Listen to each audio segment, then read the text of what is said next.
तो आखिरकार मॉनसून पूरे भारत में पहुंच गया है। एक लंबा इंतजार रहा है ना? हाँ बिल्कुल। और राजधानी दिल्ली और आसपास के मैदानी इलाकों में तो लोगों ने राहत की सांस ली है। गर्मी और उमस बहुत ज्यादा थी। हाँ वो तो है। हालांकि दिल्ली एनसीआर में शुरू होते ही वो जल भराव और ट्रैफिक जाम की दिक्कतें भी सामने आईं, जैसा अक्सर होता है। जी, वो तो मॉनसून की शुरुआत में शहरों की आम तस्वीर है। लेकिन आज हम जिन स्रोतों पर बात कर रहे हैं वो एक बिल्कुल अलग और कहूँ तो ज्यादा गंभीर तस्वीर दिखा रहे हैं, पहाड़ी राज्यों की, खासकर उत्तराखंड की। हाँ, उत्तराखंड में मॉनसून की शुरुआत ही काफी विनाशकारी लग रही है। तो आज हम इन्हीं स्रोतों के आधार पर समझने की कोशिश करेंगे कि उत्तराखंड में जमीनी हकीकत क्या है, बादल फटने से लेकर भूस्खलन और नदियों के उफान तक। अच्छा, तो इस पर विस्तार से बात करते हैं। सबसे पहले जो खबर सबसे ज्यादा चिंता पैदा कर रही है वो उत्तराखंड के बड़कोट से है। वहाँ बादल फटा है और उसके बाद 9 मजदूर वो लापता बताए जा रहे हैं। जी, ये बहुत दुखद खबर है और ये दिखाता है कि स्थिति कितनी तेजी से बिगड़ी है। हाँ, और ये कोई अकेली घटना नहीं लगती।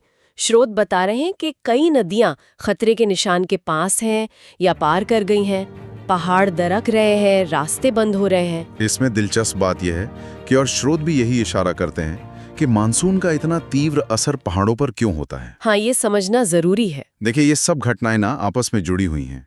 जैसे बादल फटना, मतलब अचानक बहुत तेज बारिश। हाँ, उससे नदियों का पानी जैसे अलकनंदा, मंदाकिनी, इनका जलस्तर एकदम से बढ़ जाता है। घंटों में ही। हाँ, कुछ ही घंटों में। और फिर यही पानी मिट्टी को कमजोर करता है, जिससे भूस्खलन होते हैं और नतीजतन, जैसे आपने कहा, यमुनोत्री नेशनल हाईवे जैसे रास्ते बंद हो जाते हैं। मतलब एक के बाद एक मुसीबत। बिल्कुल, एक खतरनाक चेन रिएक्शन जैसा है ये। उदाहरण स्रोतों में दिख भी रहे हैं, जैसे बागेश्वर में नदी का पानी घाटों तक आ गया है, रिहायशी इलाकों के करीब। वहाँ भूस्खलन से ट्रैफिक भी रुका है। रुद्रप्रयाग में अलकनंदा के किनारे से लोगों को हटाया गया है सुरक्षित जगहों पर। एहतियाती कदम उठाने पड़ रहे हैं। बिल्कुल। चमोली में एक कार मलबे में दबी मिली है और देहरादून के पास भी बरसाती नाले ने घरों को नुकसान पहुंचाया है। जी।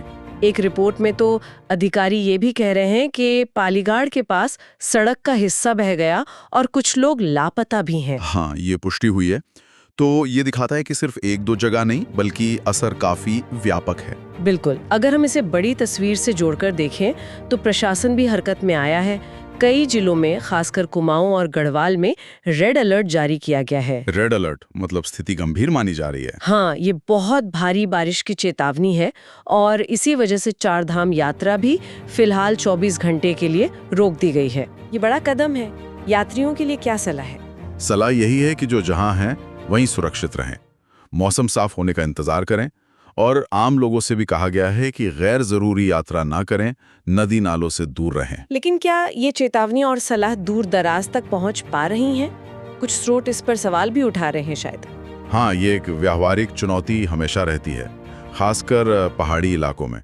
सूचना का सही समय पर पहुंचना बहुत जरूरी है। और चिंता की बात यह भी है कि मौसम विभाग कह रहा है कि बारिश अभी जारी रहेगी, कम से कम 1 जुलाई तक। जी, पूर्वानुमान यही है। इसका मतलब है कि खतरा अभी टला नहीं है। भूस्खलन और नदियों के उफान का जोखिम बना हुआ है। स्थिति और बिगड़ भी सकती है। हाँ, लगातार बारिश मिट्टी को और गीला और कमजोर करेगी। तो इस सब का क्या मतलब है? अगर हम सार निकालें तो एक तरफ देश के बाकी हिस्सों में मानसून राहत लाया है, हाँ, वहीं उत्तराखंड के लिए ये शुरुआत बहुत मुश्किल रही है। बादल फटना, लोग लापता, भूस्खलन, नदियां उफान पर, यात्रा स्थगित, स्थिति गंभीर है। बिल्कुल। और रेड अलर्ट और बारिश के पूर्वानुमान इसे और चिंताजनक बनाते हैं। ये सिर्फ मौसम का मिजाज नहीं है, इसका असर लोगों की जिंदगी और वहाँ के इंफ्रास्ट्रक्चर पर बहुत गहरा पड़ रहा है। सही कहा। बिल्कुल। और ये सारी जानकारी जो स्रोतों से हमें मिल रही है, वो हमें एक अहम सवाल पर सोचने को मजबूर करती है। क्या सवाल? सवाल ये कि इस साल मॉनसून की ये जो विनाशकारी शुरुआत हम देख रहे हैं, ये पहाड़ी इलाकों के नाजुक पारिस्थितिकी संतुलन और वहाँ जिस तरह का निर्माण और विकास कई बार अनियोजित तरीके से हो रहा है, उसके बीच के संबंध पर क्या गंभीर सवाल नहीं खड़े करती? क्या ये घटनाएं हमें ये सोचने पर मजबूर नहीं करती कि हमारा विकास का मॉडल इन संवेदनशील क्षेत्रों के लिए कितना सही है?